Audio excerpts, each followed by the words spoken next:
श्लोक शिव महापड़ ग्रंथ का है, प्रारंभ का है, शिव महापड़ ग्रंथ की वंदना है। हे महादेव, आपके चरणों में प्रेम समर्पित करते हुए आपका वांगमय स्वरूप शिव महापड़ भगवान को मैं प्रणाम करता हूँ।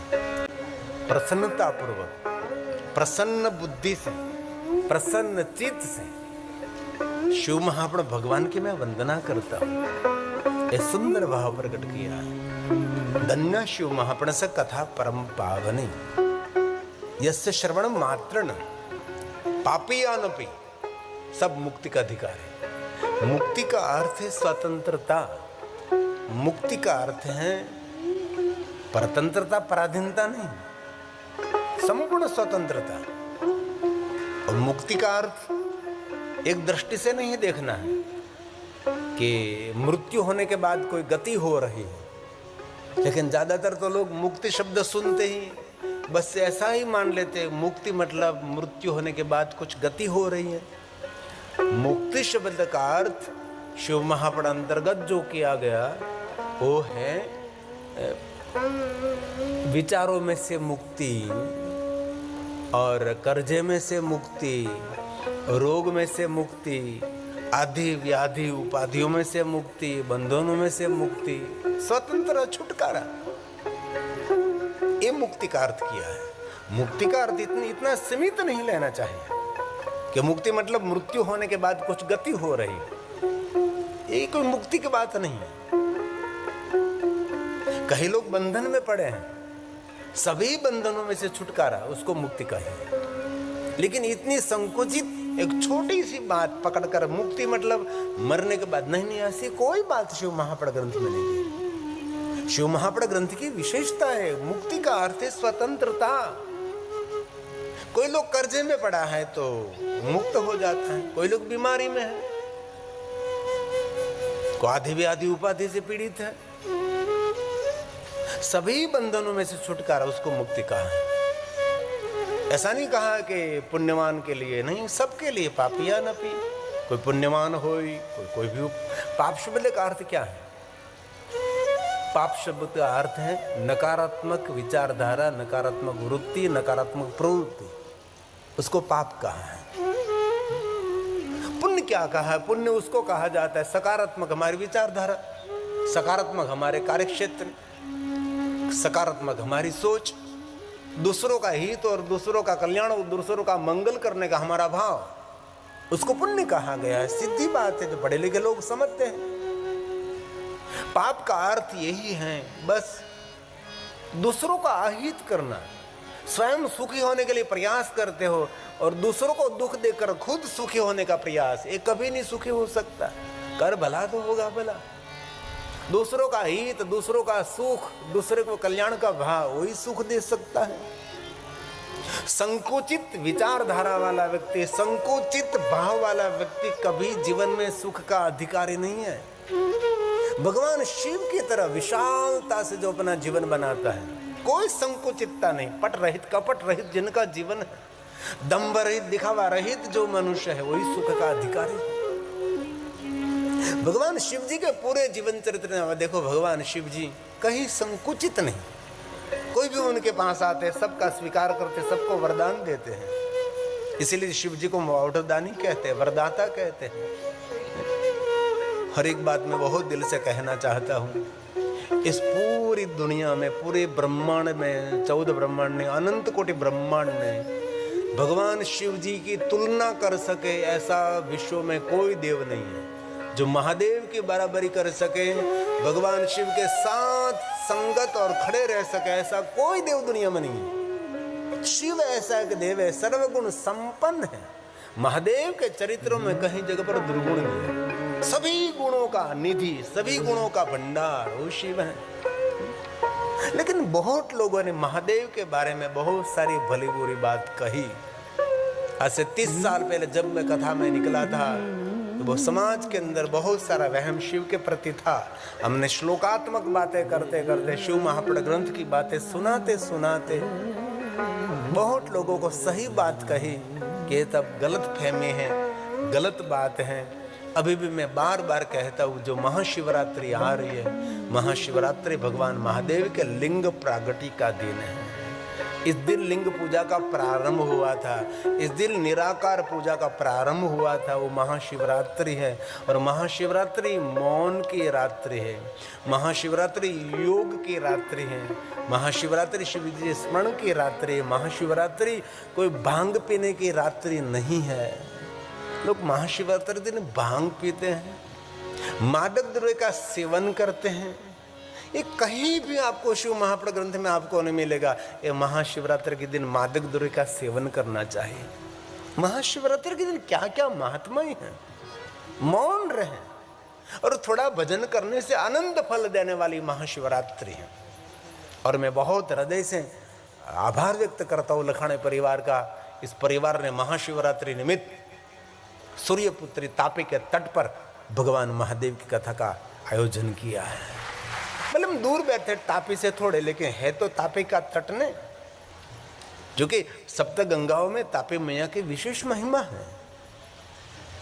गंगा में स्नान करना पड़ता है, यमुना का पान करना पड़ता है, माता नर्मदा का दर्शन करना पड़ता है, लेकिन सूर्यपुत्री तापी मैया को याद करने मात्र से मनुष्य का सर्व मंगल रहता है।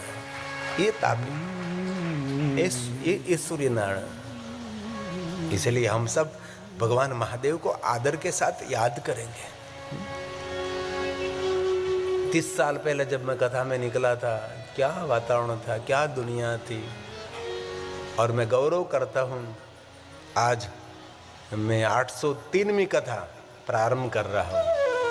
एक कथा 9 दिन के होते हैं, कर्म बढ़ने में बहुत समय लग जाता है, तब एक कथा का कर्म बनता है। तो आइए एक सुंदर भजन सुना दूं आपको महाशिवरात्रि का। ये महाशिवरात्रि की क्या महिमा है।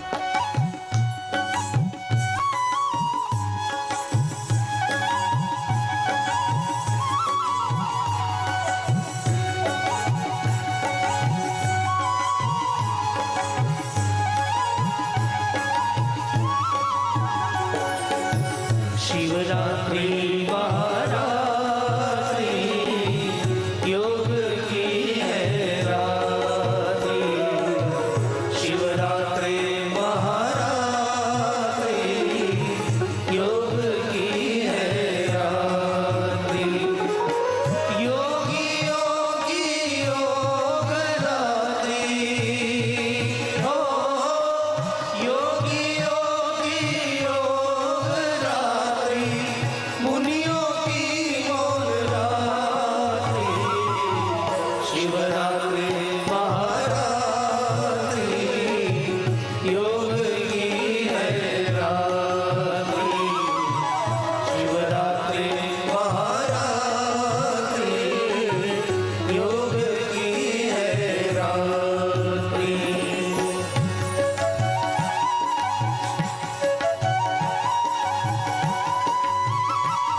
महाशिवरात्रि निमित्त दिव्य और भव्य शिव महापड़ कथा का आयोजन हुआ है। महाशिवरात्रि के दिन और कुछ न हो सके तो महाशिवरात्रि के दिन ज्यादा से ज्यादा मौन रहे। जो कोई महाशिवरात्रि के दिन मौन रहता है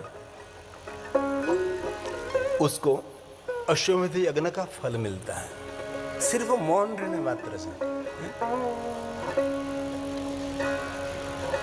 वाणी से तो मौन रहे महाशिवरात्रि के दिन, लेकिन विचारों से भी महाशिवरात्रि के दिन मौन रहने का प्रयास करें। क्योंकि व्यक्ति वाणी से मौन रह सकता है लेकिन विचारों से मौन नहीं रह सकता, और विचारों का मौन उसको ध्यान कहते हैं ना, और ध्यान की परम सीमा उसको समाधि कहते हैं। इसीलिए महाशिवरात्रि निमित्त इस महादेव की कथा का आयोजन हुआ है। मुझे आपके समक्ष 10 व्रतों की महिमा भी कहनी है कि शिव जी के प्रधान इस व्रतों की महिमा क्या है। लेकिन थोड़ा पहला शिव महापड़ ग्रंथ का मैं प्रारंभ कर दूं। जो भगवान महर्षि वेदव्यास जी ने कहा है कि जो कोई मनुष्य भगवान महादेव की कथा का श्रवण करेंगे फलम वक्तुं न शक्नोमि, कथा श्रवण करने का जो फल मिलता है ये फल का वर्णन मैं नहीं कर सकता, ऐसा भगवान व्यास जी ने शिव महापड़ ग्रंथ के प्रारंभ में कहा। वैसे तो बहुत सारा महात्म्य बताया, अश्वमेध सहस्राणि वाजपेयी शतानि च, करोड़ों यज्ञों का पुण्य, सभी तीर्थों की यात्रा का पुण्य, कथा श्रवण मात्रता,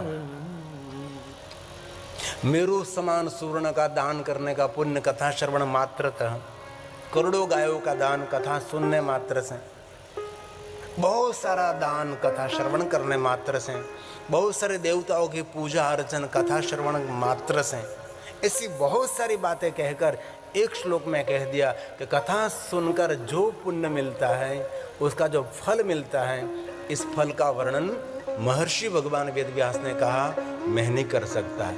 लेकिन कथा सुनने के बाद फल मिलता है नहीं मिलता है उसके बारे में आपके समक्ष मैं कुछ नहीं कह सकता, लेकिन जो कथा श्रद्धा से सुनता है उसका जीवन कभी निष्फल नहीं होता। एकदम श्रद्धा से कहता हूँ, कथा सुनने से कुछ फल मिले न मिले बात दूसरी है, लेकिन जो श्रद्धा से भाव से भगवान की कथा श्रवण करते हैं उसका जीवन कभी निष्फल नहीं होगा, उनका जीवन व्यर्थ नहीं रहता, कभी नहीं रहता। वैसे तो शिव महापड़ ग्रंथ में कहा श्लोकम श्लोकार्धम, रोज आधे श्लोक का तो पाठ करना चाहिए, शिव महापड़ ग्रंथ का थोड़ा अध्ययन करना चाहिए। जो महादेव का भक्त है उसके लिए नहीं, सबके लिए है। ऐसी जो संकुचित दृष्टि आप रखते हैं कि हम तो इस संप्रदाय के हैं, हम इस विचारधारा में और कोई ग्रंथ हम नहीं पढ़ सकते। अरे संप्रदाय का जन्म तो कल हुआ, संप्रदाय का आचार्य कल है, लेकिन वो तो पहले से, इसीलिए तो पुराण कहते, पुराण काल से, पहले काल से। हमारे जीवन में जो नहीं है वो पूर्णे का काम करते, इसलिए पुराण है। इसलिए એવું નથી કહ્યું કે શિવ ભગવાન મહાદેવના ભક્તો શિવ મહાપડ ગ્રંથોનું પારણ કરે, लेकिन संकुचितता व्यक्ति को कभी बहुत दूर तक जाने नहीं देती। इसलिए आप आधे श्लोक का भी आपसे पाठ न हो सके तो भक्ति अर्चने, भक्ति के साथ शिव महापड़ ग्रंथ का अर्चन करें, सिर्फ उनका पूजन करें। दिने दिने अश्वमेधस्य, इस मनुष्य को बड़े बड़े यज्ञों का पुण्य मिलेगा जो कोई मनुष्य शिव महापड़ ग्रंथ का पूजन करते हैं। अरे पूजन में ना कर सके नमस्कुर्या दूरतः, दूर से जो शिव महापड़ ग्रंथ को कोई प्रणाम करता है, सर्वदेवार्चनम फलम च, विश्व के सभी देवी देवताओं के पूजा अर्चन का फल शिव महापड़ भगवान को प्रणाम करने मात्र से मिलता है। कितनी सुंदर महिमा, कितना सुंदर भाव प्रकट किया है। और गायन्ति अहर्निशम, दिन रात शिव महापड़ ग्रंथ का गायन करते हैं। इंद्र देवा पुरोगमहाद, इंद्र देव समूह के साथ उसकी सेवा की प्रतीक्षा करता है। इस शिव महापड़ ग्रंथ की महिमा है। इसलिए बहुत हृदय से हाथ जोड़कर आप सबको मैं कहता हूँ, एक बार जीवन में सप्त संहिता मादरात, 7 संहिताओं के साथ परिपूर्ण पठे देस्तु स जीवन मुक्त उच्चते, एक बार संपूर्ण शिव महापड़ ग्रंथ का पारण करना चाहिए। आपके पूर्वजों को याद करें, आपके दादाओं को याद करें। दादा चश्मा लगाकर पुराणों का अध्ययन करते थे। जब निवृत्ति ले ली, खेत में जाना बंद हो गया, कामकाज थोड़ा सबने संभाल लिया, तो थोड़ी सी निवृत्ति ग्रंथों का पारण करते थे, ग्रंथों का पाठ करते थे। श्रेष्ठ पुस्तकों का वांचन करना वही हमारा श्रेष्ठ जीवन का मार्गदर्शक है। कई लोग पुस्तक प्रेमी नहीं होते। हर पुस्तक जीवन में कुछ सीख देता है, कुछ दिशा दिखाता है, हमारे जीवन की दशा सुधरे, दिशा बदले। इसलिए हमारे पुराणों का पाठ करना चाहिए, पुराणों का वांचन करना चाहिए। सप्त संहिता मादरात परिपूर्ण पठे तो स जीवन मुक्त उच्चते, जीवित हो तो भी उसको मुक्त समझना चाहिए। इस शिव महापड़ ग्रंथ की एक महिमा भी है। और हमारे 18 पुराणों में ये महादेव का पुराण है, इसलिए कोई सामान्य पुराण तो है नहीं। सभी पुराणों में तिलक समान ये पुराण है, वेद सम्मत है।